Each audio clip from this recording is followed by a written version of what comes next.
perfect. Yes, y'all. We're sitting here, another Word on the Streets podcast with your boy End of the Gang guy, my co-host Clyde Green, and we got the infamous Mr. Walton, the Mixoplex 211.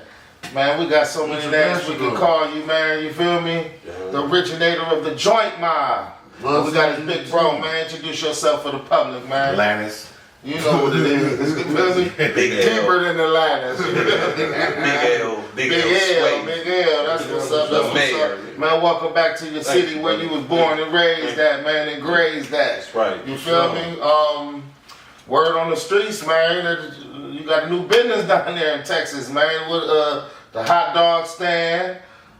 You standing where you stand, man. Tell the world about it, man. Tell us, you know. So yeah, man, I own a business called Glizzy's Food Hut. It's a small little black-owned business, veteran black-owned business, and started in the Rio Grande Valley in Texas.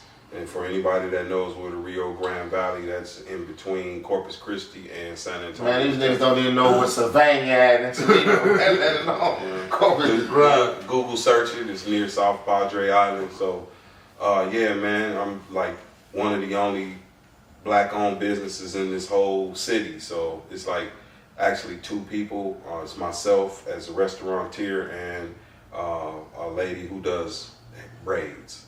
So we're the only two black-owned businesses in the whole city. Right, we're proud of that. I'm proud of that. Congratulations. It has its challenges because the African-American rate is not too high in the Rio Grande Valley, but it's growing. They got a bigger capita towards McAllen area, but where I'm at in the city of Harlingen, there's very few black people there at all. What inspired the Glizzy, the hot dog? I started my own business because I got out of the business that I was doing for so long, which, as you know, was, you know, I've done renewable energy, I've done environmental, I've done construction, I've done demolition, I've done mining work, I've done asbestos abatement. I mean, any aspect of construction that they have, I've been a part of it. So, done that for the last 23 years. And it just came to a point where, you know, at some point you get tired of working for other people and you got dreams that you're putting on hold just to pay the bills, right? Or get another motherfucker rich. Absolutely, off your sweat. So I just took a leap of faith, man, and I always wanted to start my own business. And, you know, I've thrown it around in my head a few times, talked to my big brother about it, and I think at this point, it was the opportunity to do it. You even ran it across my radar. Yeah, you know yes, I did. It was like the hot dog stand. What is a glizzy? A glizzy could be a few things. So some people call it a clip in a magazine of a you know, firearm. I'm talking about your glizzy. It could be a pistol. In my case, a lot of interpretations for it, huh? Yeah, it is, and you know, there's many restaurants that may be glizzies across the United States. So I had to, you know, in order to trademark it and use it as my own, I had to change the wording to, you know, add a hyphen here and put Food Hut on it so it distinguishes itself from other brands that are out there across the United States. So okay, that's what's up. Well, listen, I had a you know, something I wanted to say originally. What you said about being in Texas.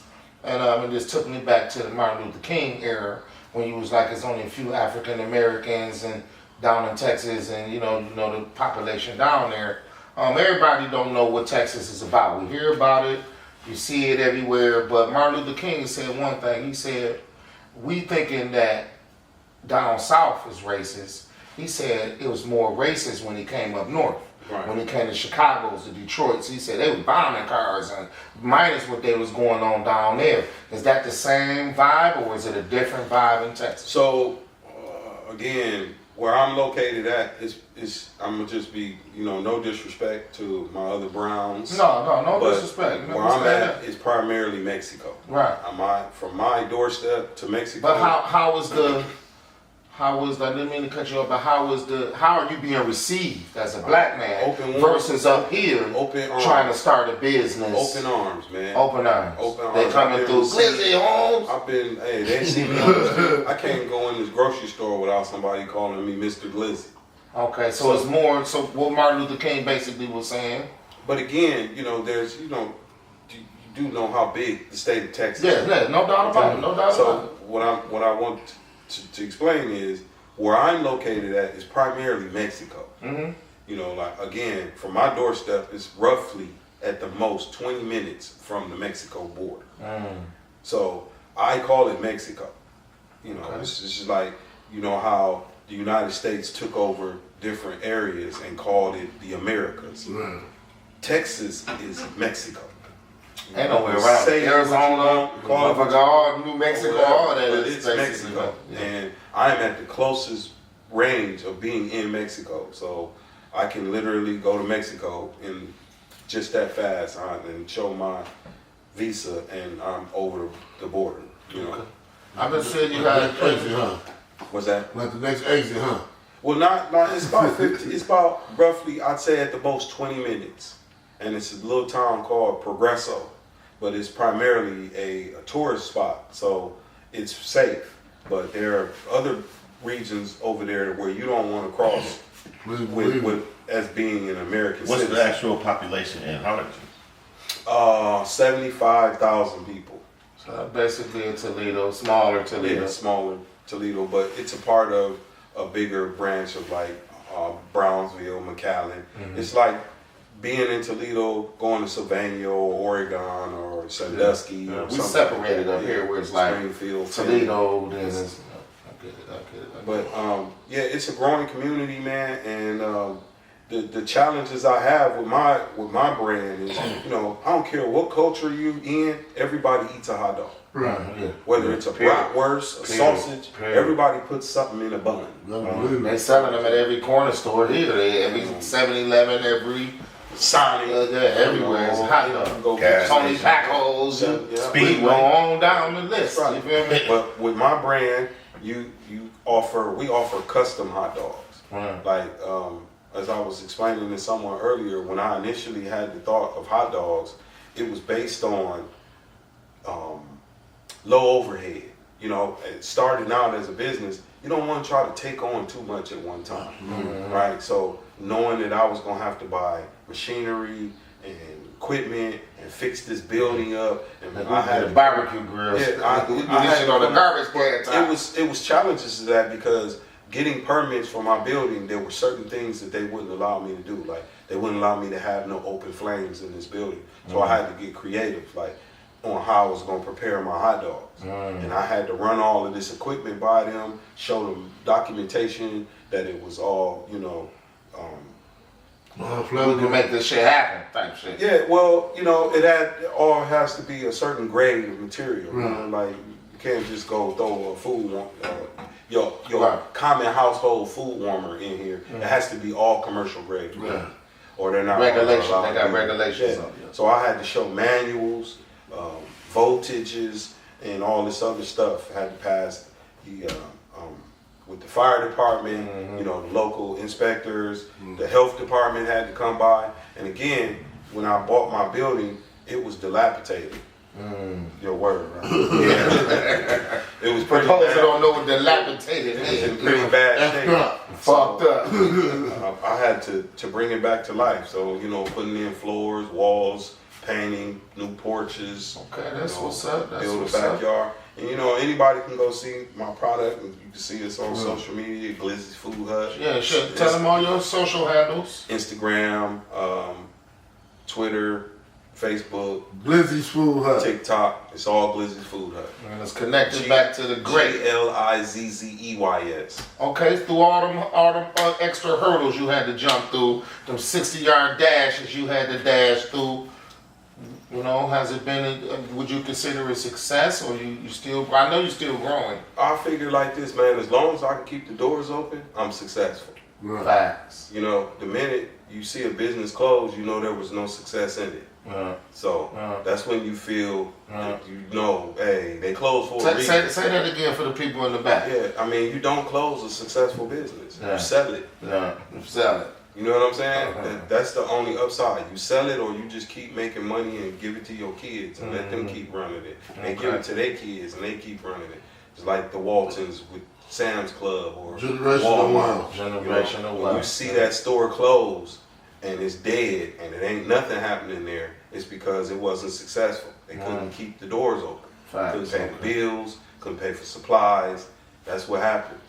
So, being from Toledo, do you have plans to try to maybe one day bring the glizzy to the crib? Absolutely. My inbox rings Daily. all the time. I mean, you guys, I know. that people are like, hey, when I flew in here yesterday, people were asking me to come to their house and make glizzies. Yeah, they be Like, looking good on literally, them like, books. hey, can you come to my I would house? hit it with the McBrother or I'm something. like, wow. You know what I'm saying? The only person I would probably do that for is probably sitting right here. Right. You know, y'all. Okay, Fellas. Mr. Atlantis over there. But yeah, man, I really truly believe that, you know, you said something earlier to me, and I live by that. I feel like this city and my military background made me able to survive anywhere. Yeah. You can drop me on anywhere in God's green earth, and the hustle from the glass city is anywhere. So that's what's gonna take us from the New Testament back to the Old Testament. You feel me? When you came back from Germany, pulled up on Nebraska, I don't know, he was in a foreign. Before niggas was in foreign. You feel me? And he had a tape full of beats from, was they from Germany, if I'm right to say? And he had me, and I probably ride 2-3 hours in the car, sit with my mans and them about things. So, how was your experience in Germany? Man, it was one of the best experiences Because all we I've think ever is, had. you know, all we think is Hitler or things of that nature. Well, but I experienced that too. You know, with the Klan and the stomping of boots and you know, swastikas, and they lived that. Okay, but the other side of Germany. Great, man. I had great experiences. I was living hip hop in Germany. Okay, they embraced You know what I'm that. They saying? embraced Like, that. they were taking me to underground clubs where people were break dancing and spray painting. And More than hip-hop, we even doing rapping. here. Learning the Like, culture. It was the culture. It blew my mind to see the culture over there. Right. Like, you know, because not only was I in Germany, but I went to France, I went to Switzerland, I went to Russia. I mean, I was looking at it like, this is my opportunity to see all, do all while I'm here. Right. You know what I'm saying? So I didn't just stick to Germany. It was like being in Texas and just staying in one city. Like, no, man, you can go to Houston, you can go to Dallas, you can go to Austin, you can go, you know, I want to see it Adapt all to cultures. before I have to leave. You know what I'm saying? Okay. And I had an opportunity to move back and stay there, but just things happened when I came home, man, kids and, This is home. you know, life, and Home. it just kept me grounded to where I was at, you know? So, you know, but I always tell my kids, at one point, I want to take you guys there so you can experience it yourself, you know? And it might not be such a bad idea, but It's nice, man. never go home again. It was the first place I ever went to a McDonald's and had a beer. Oh, feel that motion of discovery. Wow, yeah, that's it. Okay, McDonald's serving a beer over there? And we Germany, can't even get the motherfucking ice cream machine up in this motherfucker. Beer, man. Germany beer like pop. It's like soda. Well, understandable. Word on the streets that you started the joint mob. I did. Yes, a lot of people don't even understand that. Yeah. For the people that's out there listening and wondering and thinking Endo was the sole creator behind it, even though I was a prolific writer for the Joint Mob, but we are sitting right here with the original man from the Joint Mob. Let's just give him a couple of minutes on how that conjured up. So that started because, you know, before I even left Germany, I was dabbling. Before I even joined the military, you know, hip hop was a big part of my life, man. People that knew me knew I had a breakdance board in my bedroom. Not the old You know what I'm refrigerator saying? I box. had the linoleum board. In my bedroom. Why? You know, my grandma was They had no Nigga, wristbands. we was so poor we had to take refrigerator boxes. zipper Just pants. You know, I was living hip hop, man. So when I got to Europe, it was still there. You know, I was listening to NWA in my dorm. You know, I had DJs who were from Miami. They turned me on to that bottom music. You know what I mean? I ain't know nothing about that. Man, they had the Barracks rock. Before Planet Rock. Yeah, so I was listening to every NWA and all types of other hip hop in Germany. You know, so the black culture was prevalent. You know, so I got with this guy and he was rapping already. So he was doing shows in the local circuit of our army bases. So I was, you know, messing around with him, doing little shows here and there, just start perfecting my little craft. And when I came home, it was there naturally. Like you said, I had the tape full of beats. And then at this time, people don't remember, but you were the initial, you know, spark to the joint mob. Because you and my cousin Ed were True Mac, as they call him. You guys had a group called Train. And I was listening to y'all stuff. And I ended up, you know, moving down to Adrian, Michigan, you know, getting my hustle on. And when that happened, you know, me and Lightning Rod, DJ Lightning Rod, shout out to Lightning Rod, and my dude Black, Mark Johnson. TV. So Mark Johnson did my first solo song, which was 211 in Progress. 211. I remember the beat. Yeah. Mark did that. 211's in Progress. He programmed that on the 808, and Rob made it come to life. With the sample and then Lil Ed had a song called Lil Ed the True Man. He redid the Special Ed. I remember. And then we had a song called what was this? You don't remember Black Gifted and Marty? I do remember that. I remember the lyrics in my head. Ed don't, but I do to this day. You feel me? Yeah. And then Rod did a song for us using the Staple Singers old beat.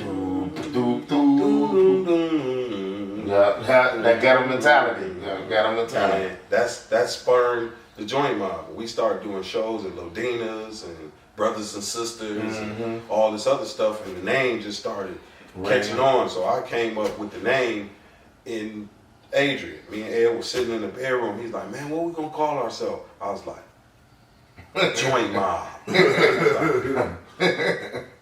Yeah. Meanwhile, I come out in the midst of things already. Yeah. That you already had sparking and going on. I think you was probably traveling through the army situation still at the time. Yeah. Yeah, I remember coming out. They had the paper mache blunts. Yeah, that was Rod did that. with the foggers in the front. I told Lightning Rod I wanted a big joint, and he was like, "I'm a paper mache that." You know, Lightning Rod, man.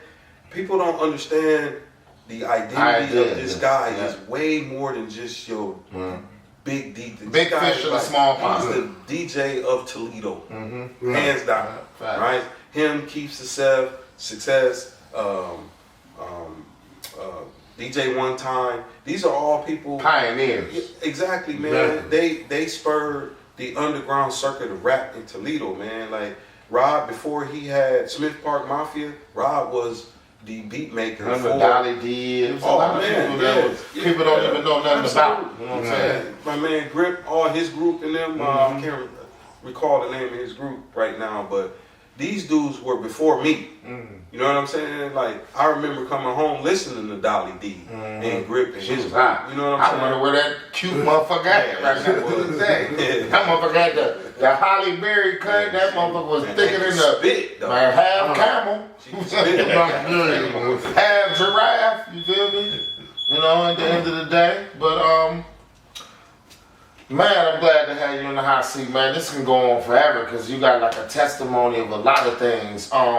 After the joint mob, I see you went on to spawn the hemp, was it? The hemp, no, it was after the joint mob, it was 2Gs with Darnell Rock. Okay, yeah.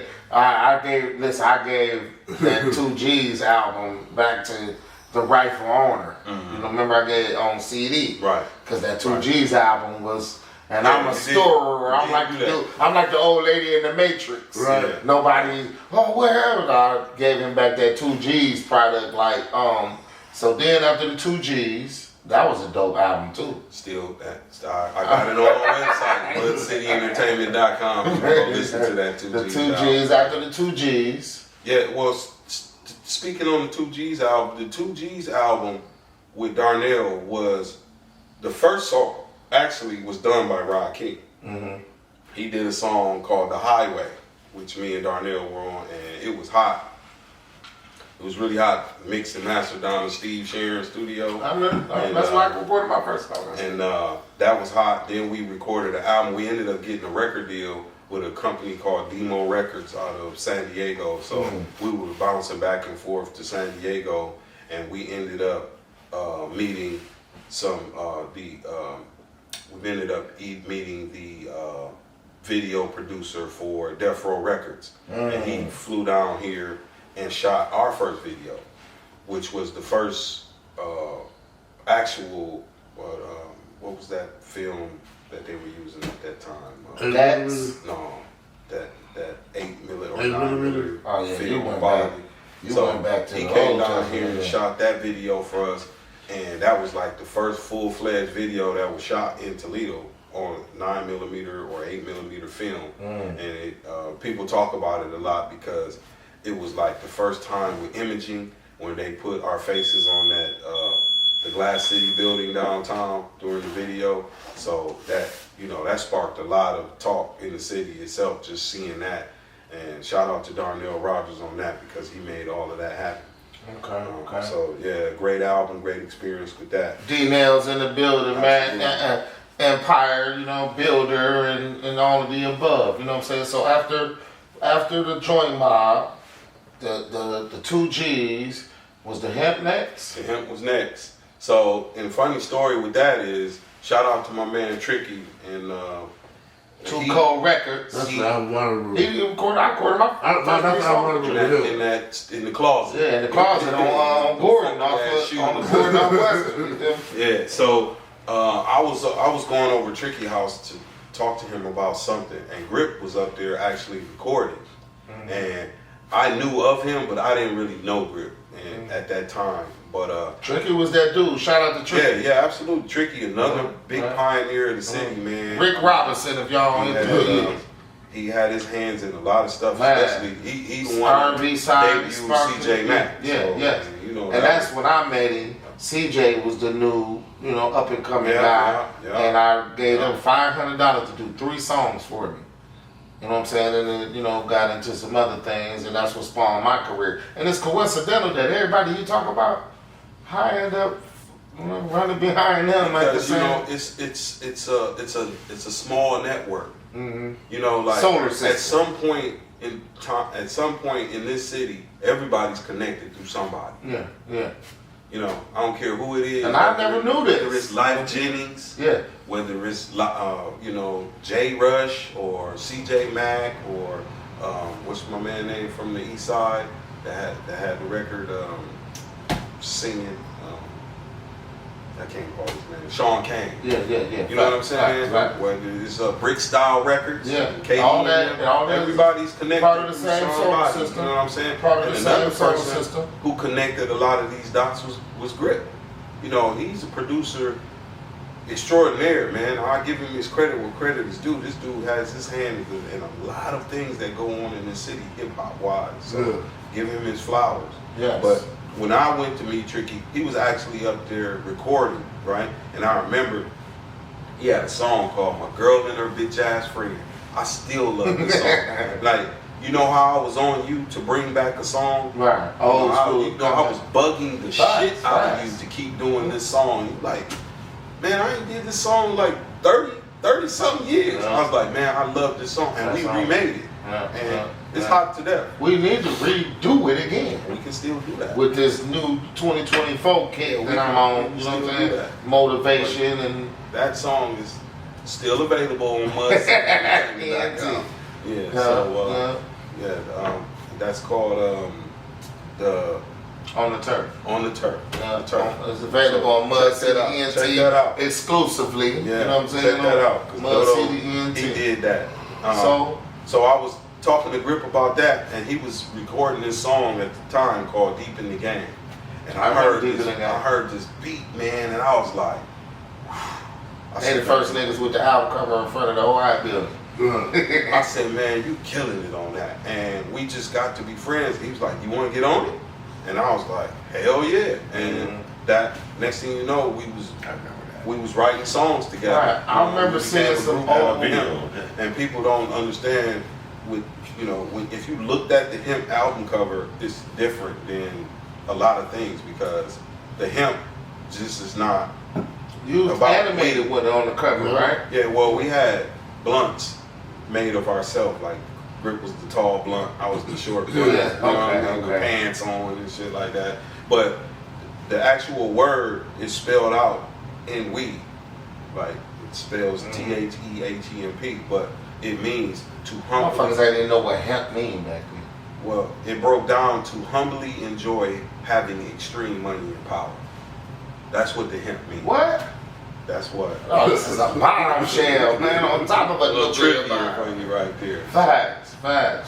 So y'all was already, I can't say y'all was already, you was already probably 100 years past these motherfuckers once you came back, to the United States. Yeah, I had a conversation with somebody today about that. I said, man, when I came back from Germany, it felt like I was moving in slow motion, being in my city, because I was so used to doing so much stuff like out of the country. You know what I'm saying? I had never been out of Toledo, before I had joined the military. My brother really was part of my reason for joining the Army, because he joined the Army before I did. And every time he came home, he taught me stuff that would keep me ahead of the game when I got in the Army. Like, he taught me little stuff that you need to know to get by. And thank you for your service, both of you. Appreciate that. Appreciate that. But he schooled me on little, little stuff that people, to them, probably wouldn't be much, but we call it staying high and tight. He taught me how to stay high and tight to the point that I was so high and tight in basic training, it got me in trouble. Because they were looking at me like, where you learn this stuff at? Why you looking better than me and I'm your commander? Type thing. So I would get in trouble for being high and tight, but yeah, man. So I just felt like I was moving a lot slower because I was just used to being out of the country, speaking different languages, eating different food, hanging out with different cultures, people. So it just made me want to do more. So I wasn't afraid to get out and just go. You know what I'm saying? And since that, I've been all over the United States, back and forth, in and out of the country, man, and I'm blessed. Okay.